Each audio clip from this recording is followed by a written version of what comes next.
ఒక bad news భయ్యా, మళ్ళీ నిరాశే. చాలా ఏళ్ళగా జరిగిందే మళ్ళీ జరిగింది. ఆస్కార్స్ లో మన ఇండియన్ సినిమా చూసుకుందామని మన ఇండియన్ వాళ్ళు ఎప్పటి నుంచో వెయిట్ చేస్తున్నారు. వాళ్ళందరికీ మరొక డిసప్పాయింట్ న్యూస్. అప్పట్లో RRR పేరు ఆస్కార్స్ లో వినిపించిన అది కూడా ఓన్లీ పాటకే పరిమితమైంది.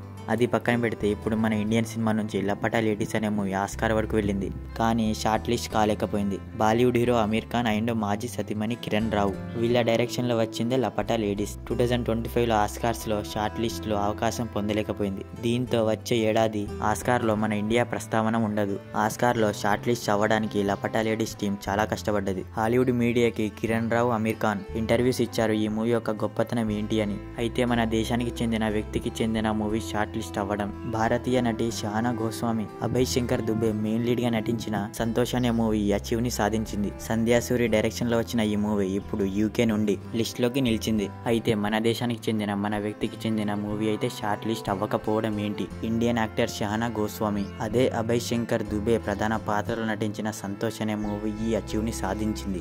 ఇప్పుడు ఈ మూవీనే UK నుండి లిస్ట్ లోకి చేర్చుకున్నారు. ఇప్పటి వరకు మన ఇండియన్ సినిమాలో ఆస్కార్స్ వరకు నామినేట్ అయిన మూవీస్ ఏంటి అంటే mother India, Salaam Bombay, Lagaan, last film show, Vetrimaaran Visaranai movie కూడా అఫీషియల్ ఎంట్రీ ఇచ్చింది కానీ రాలేదు. కనీసం ఇప్పుడైనా ఈ లపటా లేడీస్ ఆ అవకాశం ఇస్తుందా అంటే లేదు. ఇక ఏం చేద్దాం, నెక్స్ట్ ఇయర్ చూసుకోవాల్సిందే. Bad luck. మరి దీనిపైన మీరేమంటారు అనేది కింద కామెంట్ చేయండి.